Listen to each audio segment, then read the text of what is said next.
तो हम आ चुके हैं एक न्यू वीडियो है आपके लिए वेक्टर। ठीक है, वेक्टर मैं बोल रहा हूँ। ठीक है, तो वेक्टर आपके लिए जो है सदिश। सदिश क्या होते हैं आपके बारे में, पहले सदिश के बारे में समझेंगे, फिर इसके कॉन्सेप्ट को हम क्लियर करेंगे। ठीक है, तो कॉन्सेप्टली बाद में देखेंगे, और चैप्टर नंबर 10 है ये आपके पास। ठीक है, तो सदिश क्या होता है, सदिश के बारे में समझते हैं पहले। तो देखिए, सदिश के बारे में यहाँ पे हम समझ लेते हैं पहले, सदिश क्या होता है, फिर इस क्वेश्चन को सॉल्व करेंगे। ठीक, देखिए क्या होता है सदिश।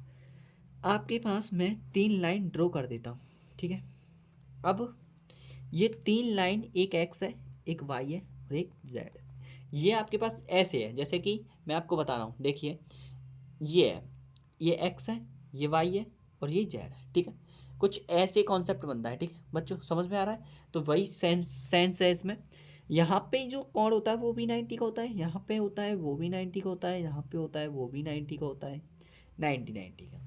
अब इतना समझ में आ गया है तो इतना भी समझ लीजिए। देखिए आगे, ये जो लाइन ड्रॉ हो रही है वो आई कैप को दर्शाती है, ये लाइन जो हो रही है वो जे कैप को दर्शाती है, ये लाइन ड्रॉ हो रही है ये के कैप को दर्शाती है, के कैप को। कहना समझ में आया? अब बात, ये कॉन्सेप्ट समझ में आ गया होगा। तो अब एक चीज़ और है कि अगर जब इसमें आपके पास कितना हो गया, इतना क्लियर। अब आपके पास इसमें आपके पास जैसे कि सदिश की बात करें तो आई कैप प्लस जे कैप प्लस के कैप। ठीक है, ये होता है, ये आपके पास सदिश है। ये क्या होता है? ये आपके पास सदिश है, सदिश। ठीक है बच्चों, ये आपके पास है सदिश। अब सदिश है तो इसमें आपके पास अदिश क्या होता है? देखिए, सदिश में आपके पास दिशा है कि नहीं? अब जैसे कि मैं बोलूँ कि आई कैप की दिशा किधर है, आई कैप की दिशा, आई कैप की दिशा। ठीक है बच्चों, आई कैप की दिशा किधर की होती है? जे तथा के, के की ओर होगी। क्या नहीं समझ में आ रहा है आपको? सेम ऐसे ही। अब आपके पास एक और बात बताऊं, देखिए सेम कंडीशन अलग की होती है, जे की होगी आई के की, ठीक है, के की होगी आई जे की। कहना समझ में आया?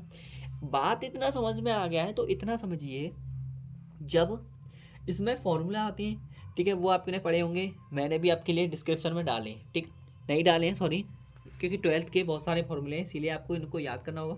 मैं आपको डाल दूंगा, लेकिन अगर आप कहें तो ठीक है, तो ध्यान दीजिए। इतना क्लियर होने के पश्चात आपको कॉन्सेप्ट इतना समझ में आ चुका है, तो बस यही है आपका कॉन्सेप्ट। अब यहाँ पे आपके पास जैसे कि ये तो हो गया सदिश। अदिश क्या होता है? उसमें केवल अदिश गुणन होते हैं, अदिश गुणन होते हैं। कहने का मतलब है, अदिश गुणन का मतलब होता है जैसे कि मैं कहूँ 2i cap plus 3k cap plus, बस और कुछ नहीं है इसमें। क्या हम ऐसे लिख सकते हैं? एक चीज़ बता रहा हूँ आपको, जे कैप। ठीक है, आप इसको ऐसे भी शो कर सकते हैं, लेकिन पॉजिटिव में, नेगेटिव में भी कर सकते हैं, लेकिन दिशा आपके पास होनी चाहिए। ठीक है, अब इसका परिमाण ज्ञात करें तो परिमाण आपके पास परिमाण, ठीक है, परिमाण व दिशा होते हैं। तो ठीक है, परिमाण आपके पास 2 है, इसका 3 है, 3 है। ठीक है, ये अदिश गुणन है, ये क्या होते हैं? यही है अदिश गुणन। समझ में आया बच्चों? यही है अदिश गुणन। और सदिश होता है वो, ये सदिश है, ये सदिश राशि है, ये क्या हो गया? सदिश। कहना समझ में आया आपको?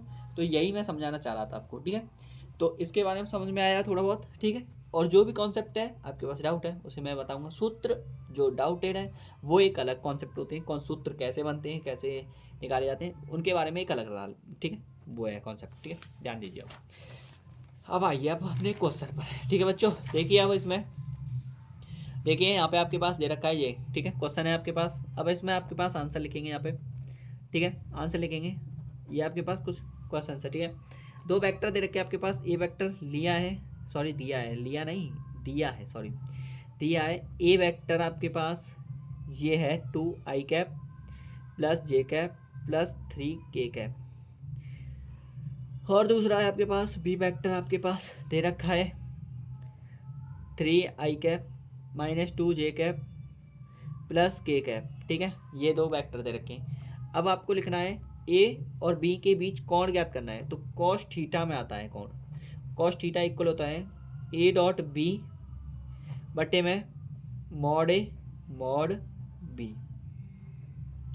ए डॉट बी इक्वल होता है ए डॉट बी बटे में मॉड ए मॉड बी।